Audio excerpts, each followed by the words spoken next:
Welcome to the deep dive. You know that feeling, right?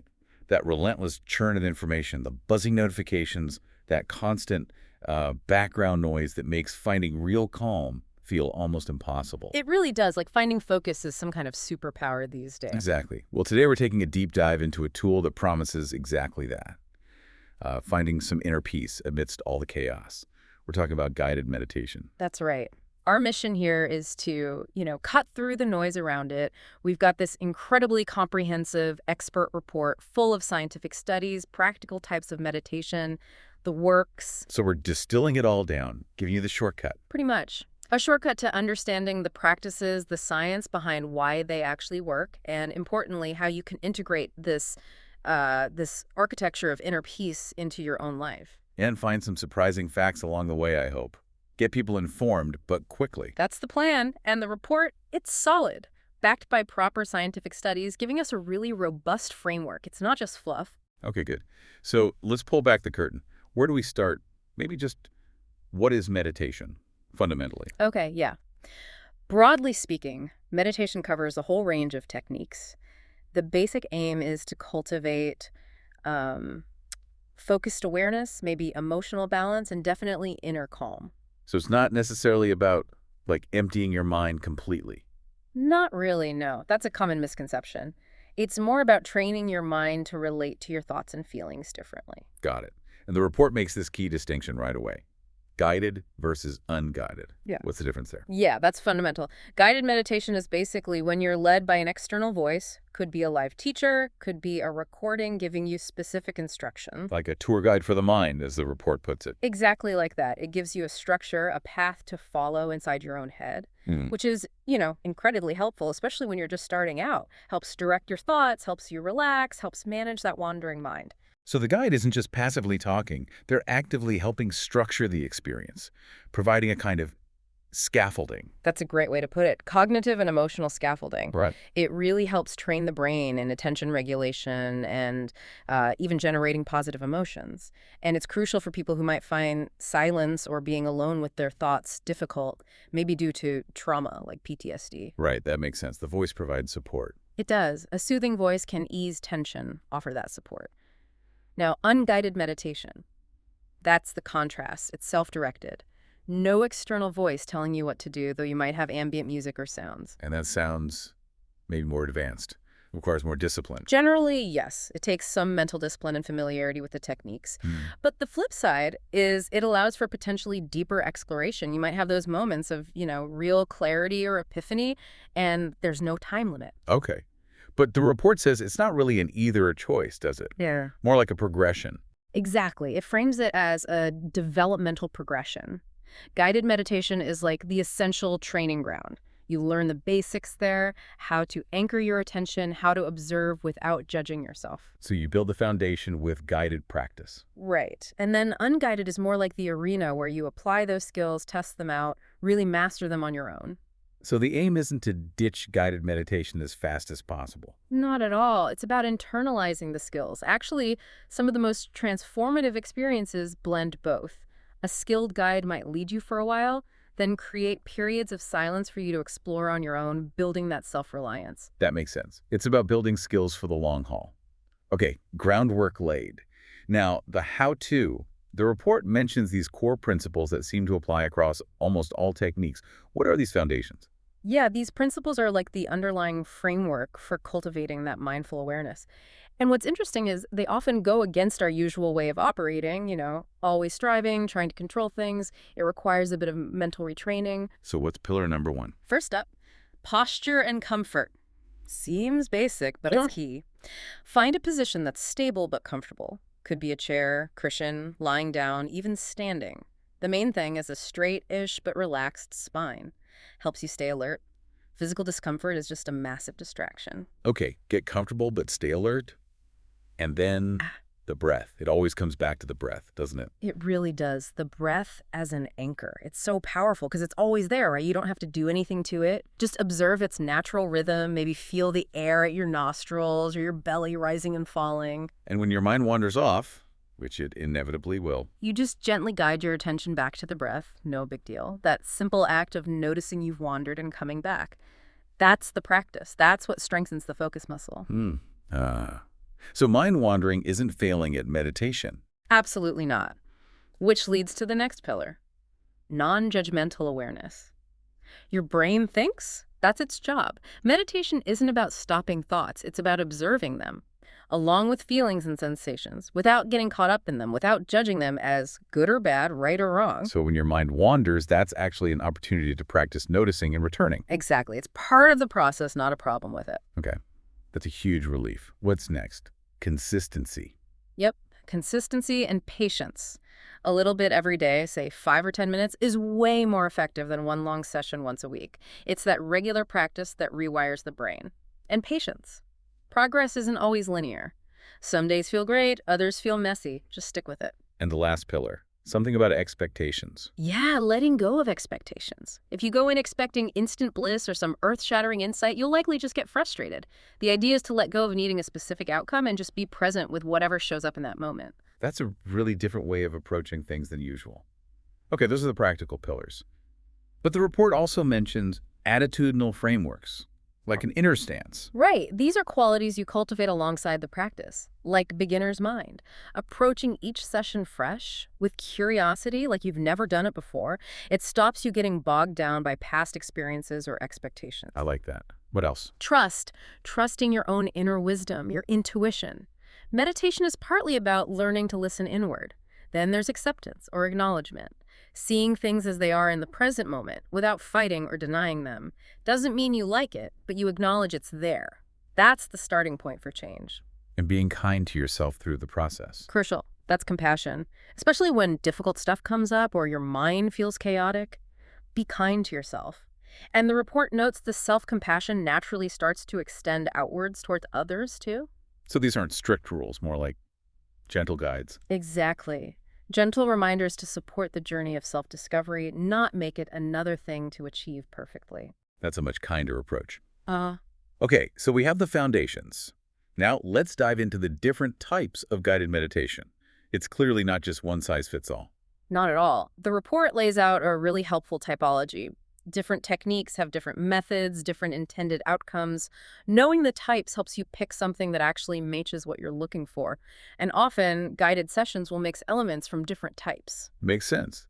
Let's start with awareness-based practices. What's the focus there? These are all about open, non-judgmental observation of whatever is happening in your experience right now. The big one here is mindfulness meditation. That's the one you hear about most, right? Based on Vipassana. Exactly. It's the most researched in the West. You deliberately pay attention to the present moment thoughts, feelings, sounds, physical sensations without judging them, usually using the breath as a home base to return to. Great for stress, self-awareness, pretty accessible. And the body scan. That sounds very physical. It is, but in an observational way. You systematically guide your attention through the entire body, usually toe to head, just noticing any sensations, warmth, tingling, tension, neutrality, with curious awareness. The key is, you're not trying to change anything, just notice. So you're not tensing and relaxing, just observing. Right. Passive observation. It's surprisingly powerful for managing chronic pain. It changes your relationship to the pain and fantastic for deep relaxation and getting ready for sleep. Interesting. And what about noting meditation? That sounds a bit more active. It is slightly more active. You mentally apply a soft, simple label to whatever experience is most prominent in your awareness at that moment, like thinking, hearing, feeling tight, planning. What does that do? It creates a bit of distance. It helps you see thoughts and feelings as just mental events passing through, rather than defining who you are. It fosters metacognitive awareness or awareness of your own thoughts, helps depersonalize things. You are not your thoughts. That's a really powerful distinction. Okay, moving from awareness, what about concentration-based practices, training focus? Exactly. These practices train the mind to sustain focus on a single object, narrowly and deeply. Focus attention meditation is the classic example. You pick an object, the breath is common, but it could be a candle flame, a sound, even a mantra, and you keep bringing your attention back to it whenever it wanders. So the wandering isn't the problem, the returning is the training. Precisely. Each return strengthens that attention muscle. Some techniques use little aids, like counting your exhales from 1 to 10, then starting again, just to help keep the mind anchored. Great for improving focus, reducing distraction, boosting productivity. And mantra meditation fits here too, like TM. Yes, you use a specific sound, word, or phrase, the mantra, as your point of focus. You repeat it silently, usually. It's a big part of traditions like Hinduism and Buddhism. For some people, focusing on a word or sound feels easier or more engaging than the breath, especially if deep silence feels unsettling. Makes sense. Okay, next category, cultivation-based practices. Sounds like growing positive qualities. That's exactly it. These are designed to actively cultivate specific positive emotions or states of mind. The best known is probably loving kindness meditation, or metta. How does that work? It's a systematic practice. You generate feelings of warmth, kindness, and goodwill. Typically, you start by directing these feelings towards yourself, using phrases like, may I be happy, may I be safe. Then you extend it outwards to a loved one, a neutral person, even someone you find difficult, and finally to all beings. Wow, that sounds potentially quite transformative for relationships and just your own emotional state. It really is. It's very effective for improving emotional health, reducing self-criticism, boosting empathy and compassion. Beautiful. What about visualization and imagery practices? We hear about athletes using this. They do, yeah. Visualization uses the power of your imagination. The guide helps you create vivid, multisensory mental images, maybe a peaceful place, maybe achieving a goal successfully, maybe a healing process. The image becomes the focus. So it's really about engaging all the senses in your mind. Exactly, making it feel as real as possible. You might have a peaceful place visualization for deep relaxation, or goal visualization like athletes use, picturing success to boost confidence and motivation, or even healing imagery like visualizing warm light flowing to an area of pain, which can actually alter your perception of it. Fascinating. Okay. And finally, for people who find sitting still really hard, there are options. Absolutely. Movement-based meditations.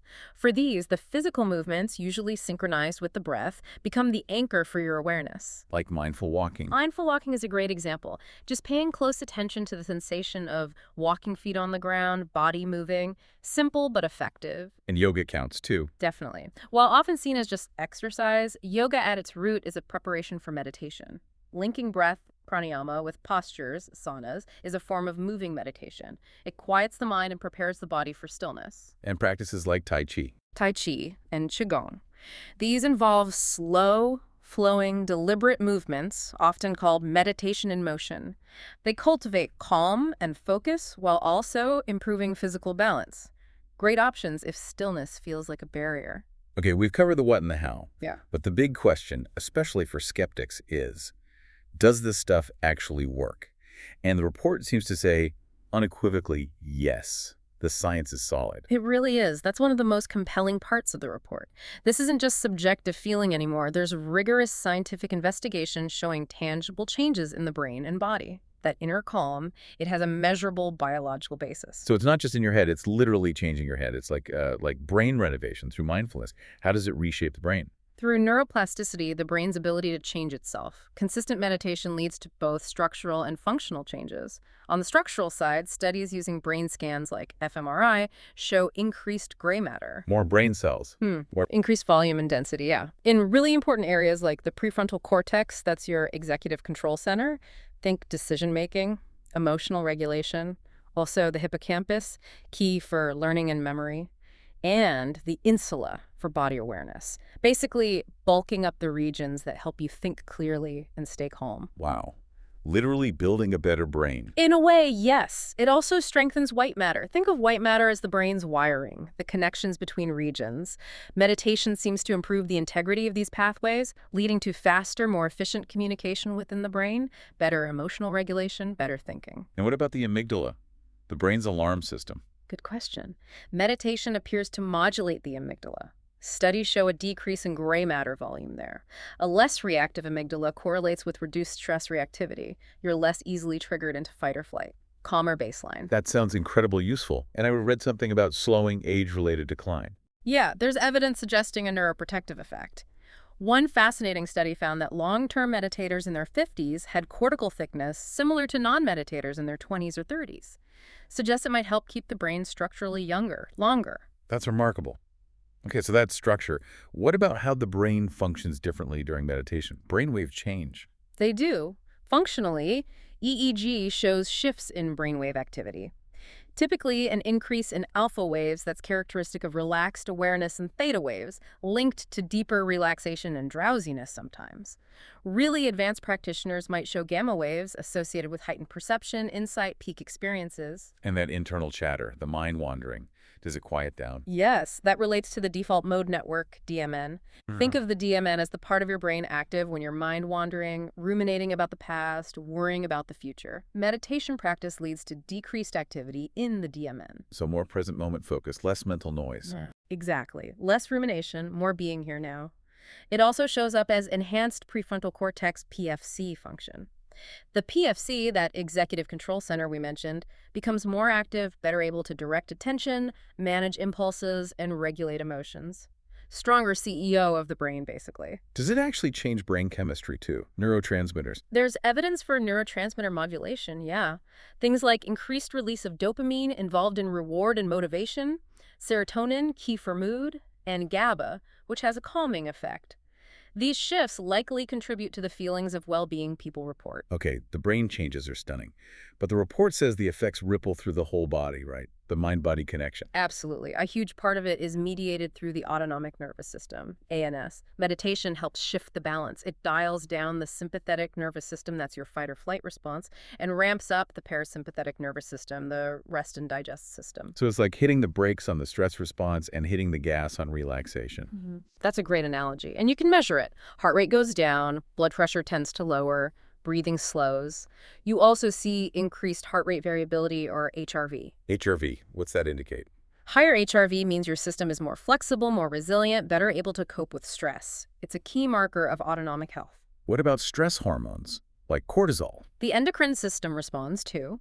Meditation is linked to reduced cortisol levels, less chronic stress bathing your system, and potentially an increase in positive hormones like endorphins. And the immune system, can it really affect that? Yes, the immune system seems to benefit significantly. By lowering stress and inflammation, you see reductions in inflammatory markers like CRP, and IL-6. Meditation can have a powerful anti-inflammatory effect. Some research even suggests it might enhance immune cell activity and maybe even speed up wound healing. Wow. So taken together, what are the big picture health benefits? You're looking at potential improvements in cardiovascular health, lower BP, heart rate, better pain management, changing the perception of pain, definitely improved sleep quality, and even better digestive health, often by reducing the impact of stress on the gut, like with IBS. Okay, the physical benefits are clear, but often people start meditating for their mental and emotional well-being.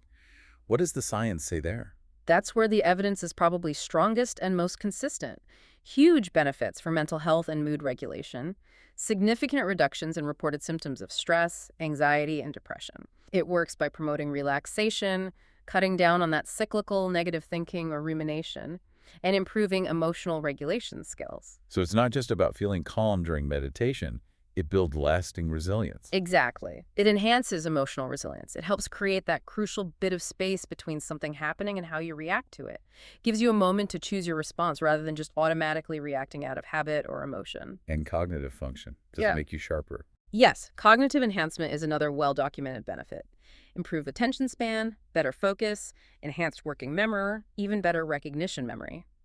There's potential to combat age-related memory decline, too. And how does it impact how we see ourselves and connect with others? It fosters deeper self-awareness. You just get to know your own mind, your patterns, your triggers much better. And practices like loving kindness specifically cultivate increased compassion and empathy, first for yourself, then extending outwards. This naturally leads to improved relationships and a greater sense of connection. That is just a stunning overview of the benefits. Mind, brain, body, it touches everything. Okay, so if someone listening is convinced and wants to start, how do they actually make it a habit? What's a practical advice? The report gives a really sensible framework for beginners. It's all about making it sustainable. First step, set an intention. Get clear on why you want to do this. Is it to reduce stress, sleep better, improve focus? Knowing your why is powerful motivation. Right, having a reason. And then time commitment. People worry they need hours. No need. Time and consistency are the key words here. Consistency trumps duration. 5 minutes every single day is way better than an hour once a week. Start small, maybe 2 to 10 minutes, whatever feels doable, and you can gradually increase if you want. And find a regular time. Maybe link it to something you already do. Exactly. Establishing a regular time helps massively. Habit stacking is great for this. Link it to an existing routine, like meditate for 5 minutes right after you brush your teeth or while your coffee brews. What about the physical setup? Do you need a special cushion or anything? Not at all. Create a space. Just find somewhere quiet, comfortable, where you're unlikely to be disturbed. Could be a corner of a room, even just a specific chair. Having a dedicated spot helps signal it's practice time, but no special gear needed. And find that comfortable posture. We talked about chair, cushion, lying down, comfortable enough to be still but alert. And use a timer, so you're not constantly checking the clock. Definitely. Use a timer. Set it for your chosen time, ideally with a gentle sound so it doesn't jolt you. Then you can just relax into the practice. Okay, that sounds manageable. But what about when things go wrong during the session? Like the inevitable mind wandering. Ah, yes, troubleshooting. The report covers this well. Mind wanders. Totally normal. It's not a mistake, it's just what minds do. The practice is simply to notice, thinking, without judging yourself, and gently escort your attention back to your anchor, like the breath.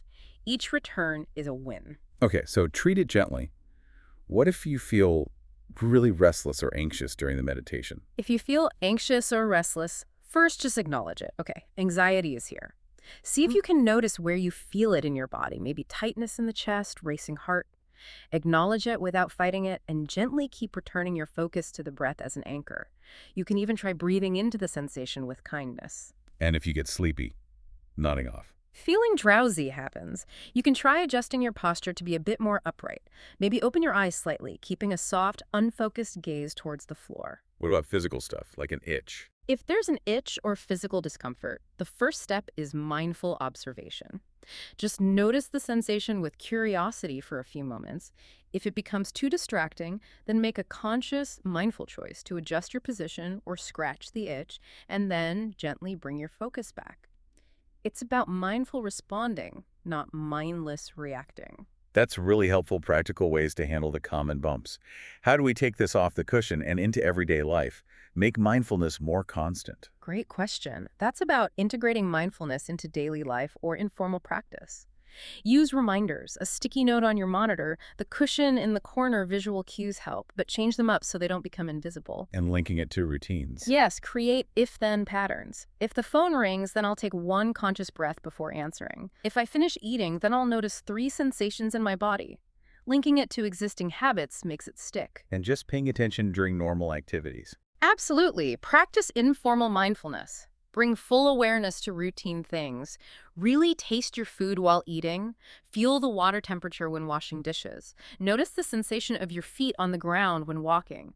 These moments bridge formal practice and daily living. That makes it feel less like another task and more like a way of being. The report also gives examples of guided scripts for specific goals, right? Yes, which is super practical. For instance, a script for anxiety relief might combine slow breathing, grounding yourself by noticing your senses, what you see, hear, feel, and using compassionate self-talk. Maybe acknowledging the anxiety kindly, like, I see you're trying to protect me, and affirming safety in the present moment. And for deep sleep, which so many people struggle with. A sleep script often uses progressive muscle relaxation, tensing, and releasing different body parts, followed by a soothing visualization, like imagining yourself lying in a safe, comfortable place, maybe under the stars. It helps quiet the mind's chatter. What about focus and productivity for getting work done? That kind of script would likely emphasize focused attention, maybe counting breaths to really anchor the mind. It might also include visualization, picturing yourself working with ease and clarity, letting distractions drift away. It's like a mental warm-up for concentration. The guide might say something like, breathing in, notice the breath, breathing out, silently count 1, in, out 2, continue to 10, then start again. If you lose count, gently return to 1. Very practical. And for something tougher, like chronic pain management. There, the focus is often on mindful observation of the pain sensations without resistance, using the breath to surround or soften the area, employing imagery like a healing light. The goal isn't always to eliminate the pain, but to change your relationship to it, reducing the suffering component. You might be guided to breathe gently into the area of sensation. Notice its qualities without judgment. Perhaps imagine spaciousness around it. The way these scripts target specific needs is really powerful. Okay, so we know the techniques, the benefits, how to practice. Where do people find these guided meditations? The digital world has exploded with options. It really has. It's completely revolutionized access. Smartphone apps, websites, YouTube. There's a huge digital ecosystem out there now. Let's talk apps first. Which ones does the report highlight? Headspace comes up a lot. Yeah, Headspace is often recommended for beginners. It's very structured, uses animations, really demystifies meditation. Lots of courses on stress, sleep, focus. It is subscription-based, though. And Calm, also huge. Calm is massive, especially known for its sleep content. The sleep stories with celebrities are famous. But it also has a huge library of guided meditations, music, nature sounds, also a subscription. What if you want more variety or something free? Then Insight Timer is incredible. It's got something like over 230,000 free guided meditations from thousands of teachers, huge variety of styles, lengths, topics you can explore endlessly without paying, plus a great timer for unguided practice. It has a premium option, but the free offering is vast. Wow, 230,000 free ones. That's amazing. Any others worth a quick mention? The report mentions a few others, like Declutter the Mind, which is completely free and high quality, Sit Mind, which takes a more rigorous mental training approach, and Balance, which tries to personalize sessions for you using AI. So, tons of app options. What about free resources online, not in apps? Websites, YouTube. Plenty there, too. Reputable places like the UCLA Mindful Awareness Research Center website offer free guided meditations in multiple languages. Renowned teachers like Tara Brach have vast libraries of talks and meditations free on their sites. YouTube is also a goldmine channels like The Honest Guys for Relaxation, Michael Seeley for hypnosis-style meditations, the Mindful Movement for beginner stuff, lots to explore. It really feels like these resources have democratized access, haven't they? Made it available to almost anyone. Absolutely. It's a huge shift, making these powerful, evidence-based tools for well-being scalable and low cost, or even free. It's a significant development for mental health access. Okay, so guided meditation is amazing, accessible, but it exists in this wider wellness world. How does it compare to things like yoga or Tai Chi, or even just focused breath work? The report kind of gives a framework for choosing, right? It does. It helps you understand the nuances so you can pick what might suit you best, depending on your needs or even your mood that day. It's not about one being better, just different tools for different jobs. Let's start with yoga. How does it differ from seated guided meditation? The main difference is movement. Meditation is primarily about training the mind, usually in stillness. Yoga is fundamentally a physical practice involving postures, asanas, and movement, though deeply connected to breath and awareness. But they work together well. Very synergistically. Historically, yoga postures were developed to prepare the body to sit comfortably for long periods of meditation. And when you practice yoga with mindful attention to breath and sensation, it becomes a moving meditation. For anxiety, yoga might help release physical tension, while meditation addresses the worried thoughts directly. And the report mentioned Yoga Nidra as a bridge.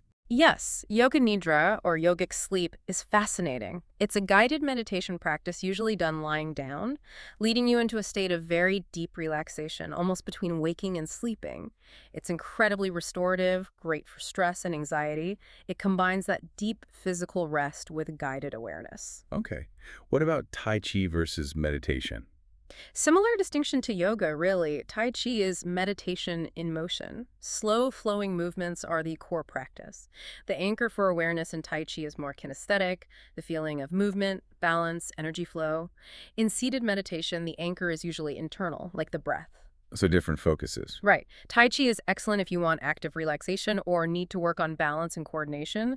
Seated meditation might allow for deeper levels of mental stillness for some people. Both cultivate present moment awareness just via different means. Got it. And this feels like a really key distinction. Guided meditation versus dedicated breath work. They both use the breath, but differently. Hugely important difference. In most meditation we've discussed, the breath is a passive anchor. You just observe its natural rhythm. In dedicated breathwork practices, things like box breathing, 4-7-8 breathing, Wim Hof method, you are actively controlling the breath. Specific patterns, holds, paces. And the goal is different. Often, yes. Breathwork techniques are frequently used to create a rapid shift in your physiological state. They can be incredibly effective for managing acute stress or anxiety in the moment because they directly influence the nervous system, often activating that parasympathetic calm-down response very quickly. Whereas meditation is more about long-term change. Exactly. Meditation builds long-term stress resilience, emotional regulation, and focus by gradually retraining the brain and changing your relationship to your thoughts and feelings. Breathwork is like a powerful, immediate intervention. Meditation is like consistent training. They complement each other beautifully. Many guided meditations start with a few minutes of conscious breathing to settle you in. That comparative view is so helpful. It really gives you a map to navigate these different practices. Yeah, helps you figure out what might be the best fit for you right now. What an incredible deep dive. We've really unpacked guided meditation, seeing it as this crucial cognitive and emotional scaffolding, exploring the solid science behind its benefits for the brain and body, looking at how incredibly accessible it's become through digital tools, and placing it within that wider wellness landscape. It really covers a lot of ground. From ancient practice to modern science and app-based delivery, it's clear it offers a structured, evidence-based path, not just for a fleeting moment of calm, but potentially for building a more resilient, balanced, and aware way of being. It really leaves you with this thought, doesn't it? The architecture of inner peace. Mm. It seems it's something you can actually intentionally design, practice, and even master, maybe just one guided breath at a time.